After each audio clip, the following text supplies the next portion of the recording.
Welcome back to another episode of Becoming Relentless. I know this is your favorite podcast, and I am your host, Eleanor McCabe, Team Mahaley coach and posing coach. And I'm joined by my lovely co-host, Danielle Kissenberger, Team Mahaley coach and posing coach. Yes. And we're competitors too.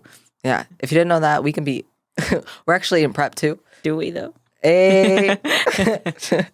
That's freaking funny. Yes, we are officially on prep. By the time this episode comes out, we'll definitely be in prep. So Yeah. Or in there, like somewhere. Yeah.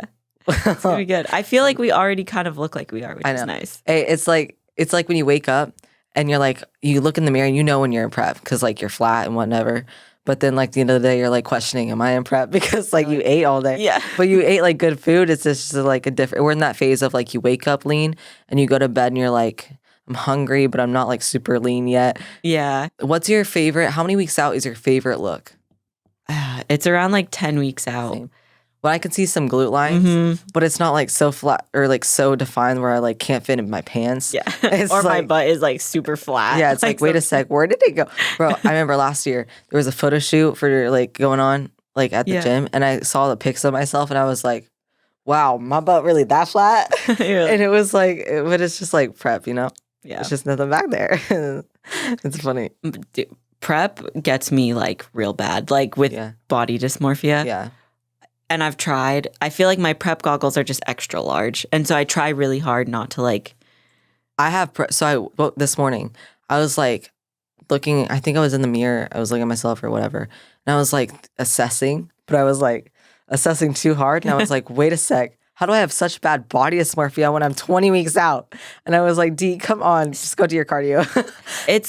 Isn't that weird how that happens? I feel like when we were in improvement season, like I would look in the mirror and be like, yeah, I look great. Like even if I was a little fluffy, I'd be you like, get that sushi and you're like, all to the glutes, baby. Yep. I'd be like, oh, I'm feeling fluffy, but it looks all right. Yeah, like, let's train harder tomorrow. Yeah, exactly. And then when you're in prep, you're like, you're like, shoot. Where are the lines? I know. I feel that. I love that 10 week out mark. That's where it's fun. Yeah. I think that's where I start to see like I'm like vascular and like the lines in my legs are starting to come in. Yeah. I'm really hoping like this year my legs will come down like faster or more evenly with the rest of my body. I feel like every prep's just better. Yeah. As far as like that. And he's starting us so far out, but he's also like doing that with most athletes. Yeah, we're going to see changes fast. I hope so. And I feel like it'll be cool because for the podcast, since we have video, if you guys watch us on YouTube, you'll be able to see the changes, Hopefully I'm sure. my cheeks go down. It's like the last part. Oh my gosh. Dude, my cheeks stay for life.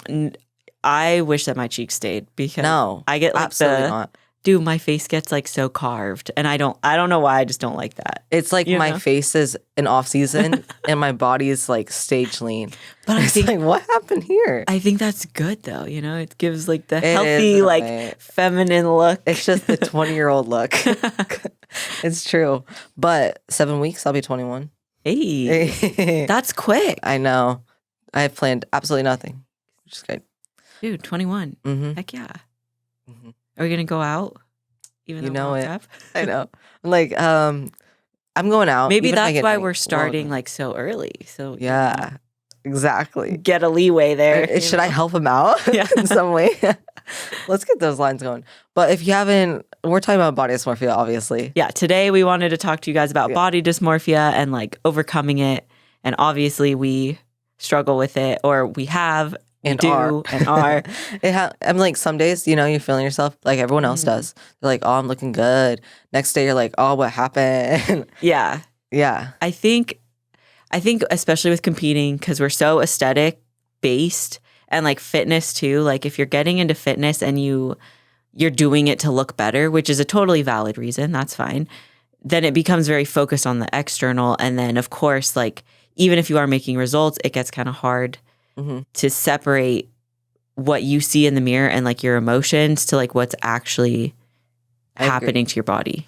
I love that you said that because kind of like thinking about earlier today, and as competitors, we're so focused on how we look. We check in. It's always like the pictures are like what we look at more than anything else as far as like our own physique. And we look for those changes, but it's like at the same time, if you take care of your internal health, like your body on the inside, everything on the outside is going to work in your favor. And so like with digestion and anything, because in prep, like a lot of times we want to feel full. So we go for the veggies or whatnot. No. You don't want to like stuff yourself, you know? If you go for something that you know is going to digest well, you may feel hungrier because you're not eating as much volume, but you know you're going to look better, you're going to feel better, and your digestion's going to like digest it better. Then you're going to see what you want to see on the outside. Yeah, I think that is something that I just recently learned, especially like last year. Just taking care of your digestion is so huge, and I wish that I would have done that way earlier. And we've touched on that a ton here, but I do think it's worth just continuously reiterating, because if your digestion is in a good place, everything else will be too. I agree. Digestion's like the queen, king, whatever you want to call it, of everything. Like our mood too. If it's off, dude, my mood's off. And like it's not off towards other people, it's just off towards myself. Then you're like overthinking, body dysmorphia. Yeah. To a T, yeah. It like has a trickle down effect for sure. And I think so. You did a live today, and that's where we got this topic idea, was about body dysmorphia. Yeah. And how do we deal with it? how do we deal with it? Yeah. Deal with it. Just kidding. That's basic. But I mean, that's at the end of the day, like, how do we deal with it? You just have to deal with it. But there's things that you can do when you have it to help yourself. Honestly, for me, I'm going to speak personally first before like I speak towards everyone else. And because some people may have it, just they look amazing. They just have it because naturally they're constantly beating themselves up. There's critics and like their friends are negative. Like it's not them, it's more so their environment. For me, it's a me thing, and like it's little choices like what digests better is going to help me feel like I look better.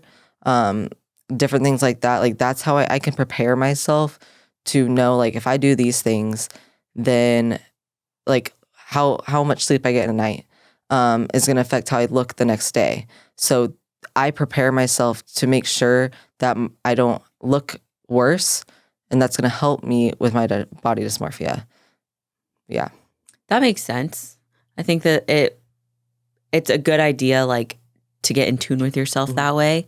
And maybe I think I can connect with that in that, like, when I don't pay attention to how I'm feeling, it's harder. And then I get the feelings of like, oh man, like I don't look lean or I don't feel lean. It's because I haven't taken care of myself with like sleep or recovery, or like paid attention to like emotionally how I'm feeling. So I definitely can connect with that. I think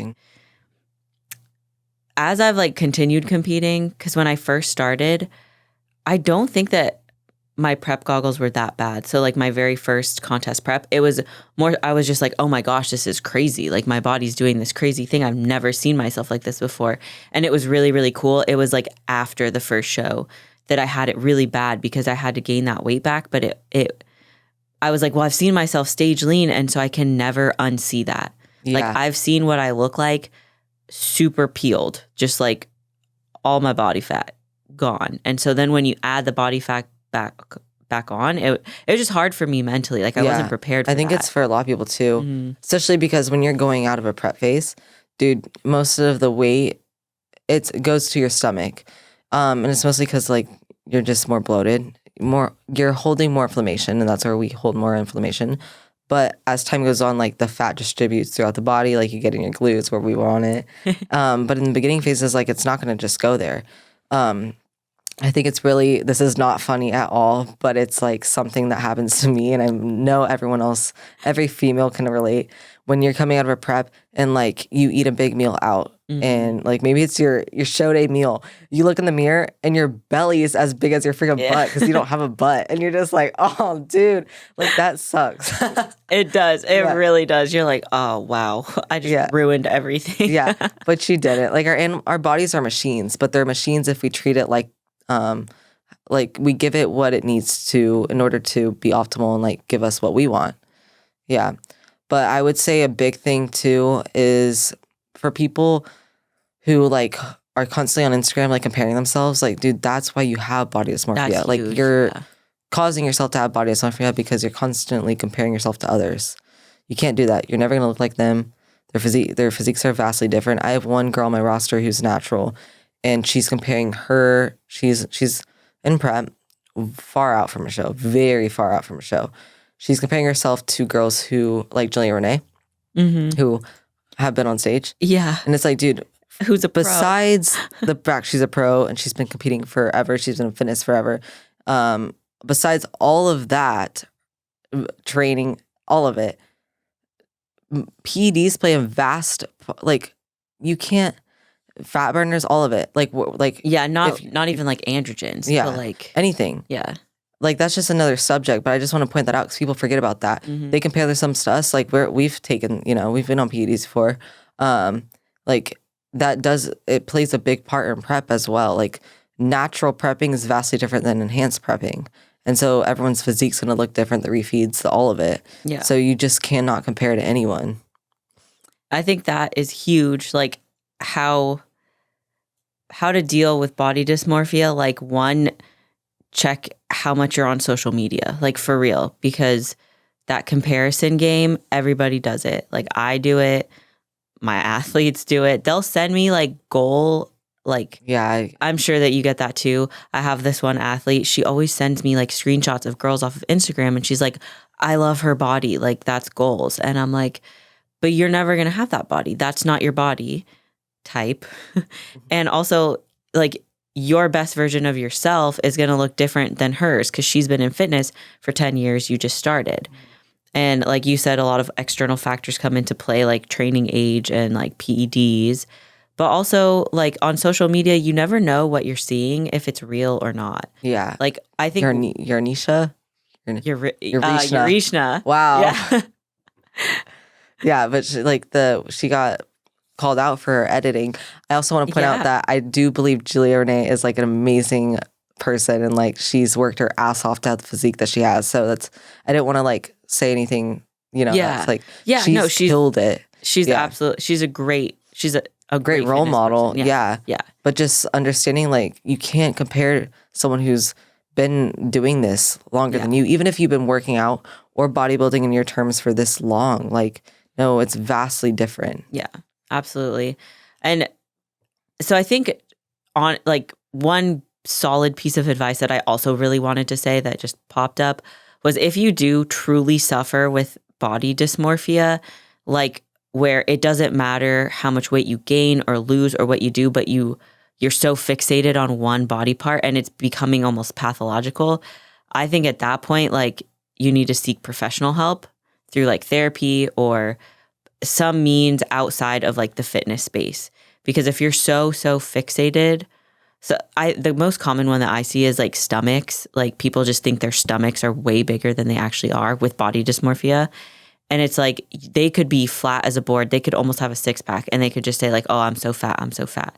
At that point, I think like professional help outside of coaching is necessary, because there's only so much that we can help, you know? Agree. And it's easy to look at us as like experts in fitness. And I appreciate that people come to us with those kinds of questions. But at a certain point, I'm going to refer you out like to a therapist or a professional, you know? No, I agree. It's always in the stomach. It's always in the stomach. Mm-hmm. Even for myself, though. Like, it's 100% from my stomach for me. When I think about body dysmorphia, it's nothing else. Really? Maybe my cheeks, but my cheeks are always going to be this big until like I grow out of it with my age. I guess hopefully that's what I'm thinking.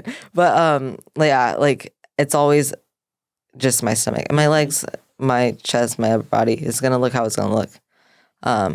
But I just like, that's the first to like click my body dysmorphia.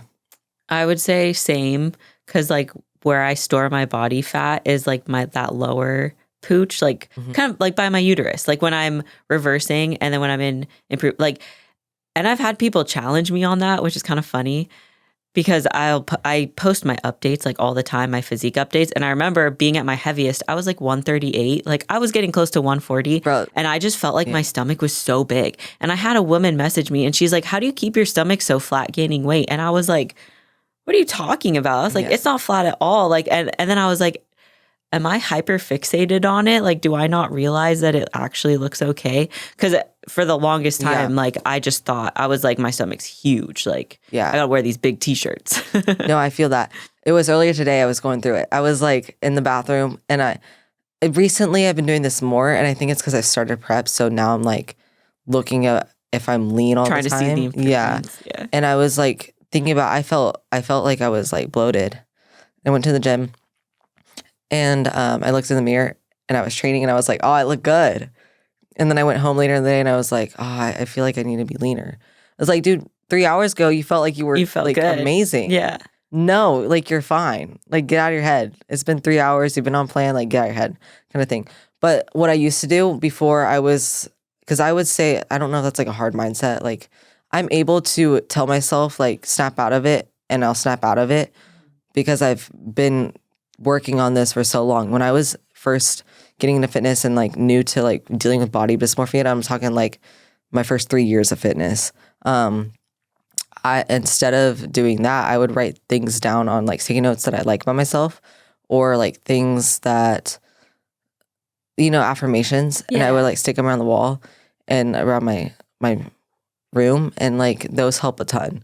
And it's mostly like, of course, it's not going to be like your stomach is lean, like it's going to be things like I like. Do you light up a room? Stuff like that. Stuff about you that means more than how you look. And that really helped change my mindset. Yeah, I really like that. That just gave me an idea. I think the affirmations piece and being able to lift yourself up and tell yourself things that you like about yourself instead of just constantly hyperfixating on like one physical flaw. I think that's huge. Because to me, what I find, like, and this is just personal to me, but maybe someone else can relate. Like, if I find that I'm hyper fixating on a certain body part of mine and like constantly tearing myself down for it, it's coming from like a space of me being afraid that I'm like not enough. And so being able to check in internally and then start to work on the internals, like my mental space. And for me, that's like journaling, meditating, listening to like music and getting out of my head, or like the reverse, meditating and getting into my body. Like that helps a ton. I love that because I never thought about it that way. And now when I'm catching myself, I've thought about it in ways like it, but like, just like, yeah, that was really good. Thank you. You're welcome. Yeah, I'm going to use what you said like when I'm going through my stuff. Yeah. It's a lot of the time, like I think when we're experiencing these negative feelings towards ourselves, it's because we're telling ourselves like we don't feel like we're good enough in some way. And we all have our areas of hyperfixation that we like go to immediately. But if you can rewire that in your brain and kind of take the path of like, here's what I do like about myself, or here's what I can do to improve. Yeah. I like that. And another thing too, with going into a prep, if you're like someone who's prepping and you're not 5 weeks out, you're 20 weeks out, or like you're 30 weeks out, or you don't even have a show day, like you don't need to have a stomach that looks like you're 5 weeks out. You're not supposed to. If you do, you're too lean too fast and you're probably not like, you know what I'm saying? So like you're exactly where you need to be. And it's like, even with life, like you're building a business, like of course you want to be there, but you're here and that's exactly where you need to be. Yeah. Kind of thing. I really like that. I like that a lot because I think we do. Like we get into prep and we're like, okay, we need to look like we can step on stage. And it's like, no, that's not the case. Like you started prep 2 weeks ago. What do you mean? Yeah. like literally I have 20 weeks. Yeah. So I shouldn't look 6 weeks out. That would be way too soon. Yeah. Yeah. But it is like a mental thing. And I think it's because we are so competitive that we're like, okay, we want to be there now. Like we want to compete, but it is a process. It takes time, and just accepting where you're at and knowing that, okay, I have this goal or I have this path, but you're just going to take it one day at a time. And that's all you can do. One day at a time. Yeah. And then 3 weeks go by and you're actually seeing changes. Yes, exactly. But it's true. Yeah. And that's like rewarding. I agree. So I kind of have like a little bit of a hot take maybe. I don't like when people tell other people to wear big baggy clothing in order to like not think about their bodies. But I'm split on it because I used to be that way. I used to be like, if I'm dressed in a big baggy t-shirt, it's because I don't like myself today. I like wearing big baggy tees to the gym, just like whenever. I don't think that it should depend on like how you're feeling about yourself. I agree. Do you know what I mean? 100%. Like, I wear a big baggy, good topic, because in cardio every day, that's all I wear. I look like a hobo, bro. And I told my close friends this today.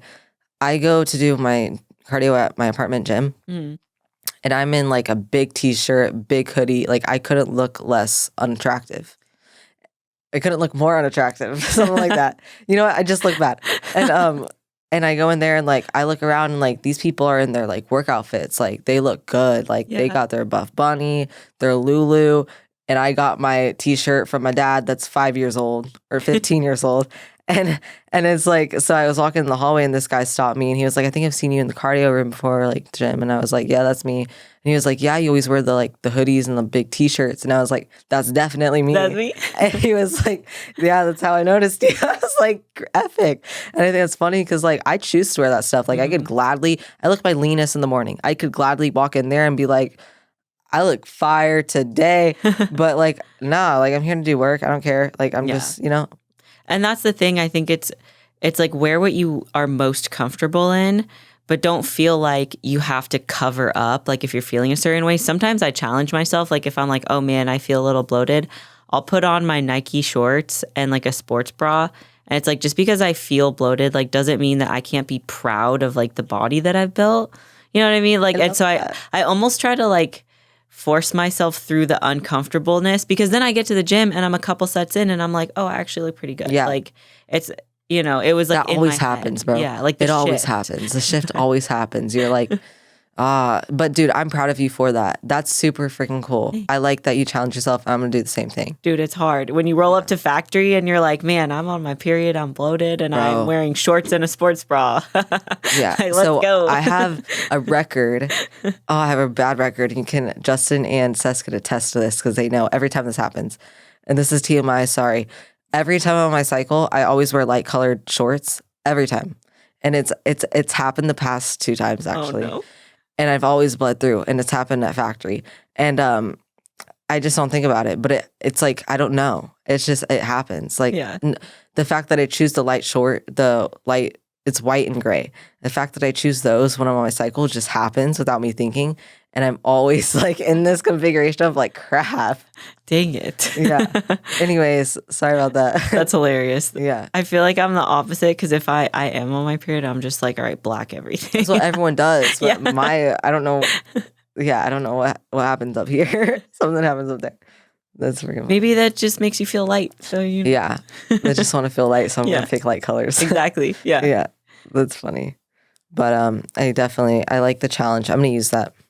Yeah, I think it's a good way to maybe challenge people, step out of your comfort zone a little bit. And like, I think we all feel our best at the gym, like when we've got a good pump. So you might as well, go hype yourself up. If you're having like a bad body image day, you can go to the gym, get a pump, like wear a nice outfit, something that makes you feel powerful. And then yeah, I agree. It's easy when you're having a bad body image day to make it worse by eating crappy food. Yeah. And that's like the easy route. And like I used to do that too. It'd be like, okay, well, I already am bloated, so might as well get more bloated. And it's like, no, dude, because then you're bloated tomorrow, and then you have the next day. And like, dude, what happens too when you're eating off plan, or like you're having, not necessarily eating off plan, but you go days in a row or a whole day and you're just like slack off on your diet, but you're eating like crap food. So the next day, say you're on plan, you're gonna have that inflammation there. It's gonna be there for like 3 days after you ate like shit the whole day.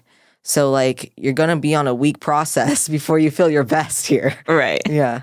And something that popped into my head, too, is, like, if you are feeling bloated and then you wear, this is what I used to do, and you wear baggy clothing, then it is easier to just, like, keep eating bad things, because you're almost, like, hiding from yourself. Yeah. So, like, choose the clothes that you're wearing, like, a little bit carefully during this time. Like, don't let yourself, like, hide under the baggy clothes because you're feeling crappy, because then you're probably more likely to go eat more crappy food, or like dig the hole a little deeper. Like That's what I used to do. Like, so I know what it's like to be there. I do like that. So I've kind of the same topic, but I have different kinds of jeans like that fit my waist, but they all fit. Say I have like 4 pairs. They all fit. 2 of those pairs aren't as tight. The other 2 like fit how I want them to fit, like tight enough to like feel the waistband. I wear the tighter ones because it reminds me, I feel the waistband. It reminds me to like not allow my stomach to just like float out and like to not like suck in, but to like keep things tight. If I wear the loose pants, then I find myself like slouching more, and then I find myself like allowing myself to get bloated because like I don't feel when like my stomach is like pushing out. Yeah. So that's just something. What jeans did you wear to sushi? Just Tight ones. to wear? To sushi yesterday. I wore my jeans. Those are new jeans. They look nice. I wore them because I needed them to stretch out. And I was like, the only way they're going to stretch out is if I wear them. Might as well wear them now. I love that. But Forever 21, dude, I didn't even try them on. I just was like, these look like my size. They're going to fit eventually. Because like in prep, they're either going to be too small. Well, I'm saying like I'm about to get, when you're week out and like nothing fits. Like not even your leggings. You're like, your leggings turn into sweats. Yeah. Seriously. And it's like, well, there's going to fit someday. So yeah. That makes sense. Yeah. I never wear jeans, so... That's good. I have one pair. Dude, I need to buy jeans. I had one pair too. Yeah. And I was like, D, you have to have one more. Because this one pair, like, isn't, they're boyfriends, so they're not tight. So, like, when it's cold out, like, they're not doing much. Yeah. And, like, the reason why I wear jeans is usually because it's cold out. And so I was like, do you just buy one more pair? I love that. You're building your little collection. I know. 2 pairs. But I do like that because I think it's, like, similar. You're almost like giving yourself like a governor, like a car governor. Yeah. You know how a car governor like stops you from speeding? So you're like stopping yourself from overeating or getting like super bloated. Well, I also have like a record. I like to call it that. Like in the past, I used to allow my stomach to just poke out. And I've talked about this before. But I didn't know about it until like coworkers had pointed out. And I was young though. They thought it was cute. That's literally the word he said. He said, it's cute though. Because I was like, bro, that ain't cute. You're just letting it hang. Yeah.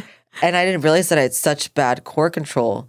And so, like, I started my vacuums and whatnot. And now I just know, like, it's natural. Like, I've been doing it since I was, like, 1 to 12. So, like, that's 12 years. That's, like, more of my lifetime. So I know it's more natural for me to probably, just relax it out. So now I'm aware to wear tighter things because it reminds me to control my core. Yeah. I like that. I do that too sometimes. Unconsciously. But like I'm not like, oh, I'm going to, but I feel like I've done that. Yeah. But things, I like those sweats. Yeah. Things like that help me. Yeah. You tie them and you wear. Tie the waistband. Zara. Hey, we gave you 2 places we shop at. Zara and Forever 21. None of them are fitness related. We're doing No, great. not at all. That's funny. Yeah, I think we hit y'all with a lot. That was a lot in there. But I think mainly, like, if you're suffering with true body dysmorphia, get professional help. If you have body dysmorphia due to your fitness endeavors like we do, we put some tips in here that hopefully can help. Yeah. Jean size. I'm just kidding. Affirmations, like internal work, meditation, journaling. Yep. Challenge yourself to get out of that headspace and, like, go to the gym in a cute outfit or put on something that makes you feel real cute. Mm-hmm. That's super more powerful. Good. Don't hide it. Yeah. Own your body. Yes. Your body's beautiful. It's a process. Allow it to be a process. It is. Yay. All right. Well, thank you guys so much for tuning in. And we will be back soon with some more podcasts. Let us know if there's anything you'd like us to talk about. You can drop it in the YouTube comment box or DM us on Instagram. Yeah. We'll get back to you. Yes. We'll spit out that fire. Oh, yes. We've got plenty more coming for y'all. So thank you guys so much. We'll talk to you again soon. Bye. I hope y'all really enjoyed the podcast today, leaving it feeling more relentless than ever. But we have a few things that we would love to ask of you, so I'm going to give this over to Noah. Thank you guys so much for listening. If you could, I know that this is your new favorite podcast. Please leave a 5-star rating and review.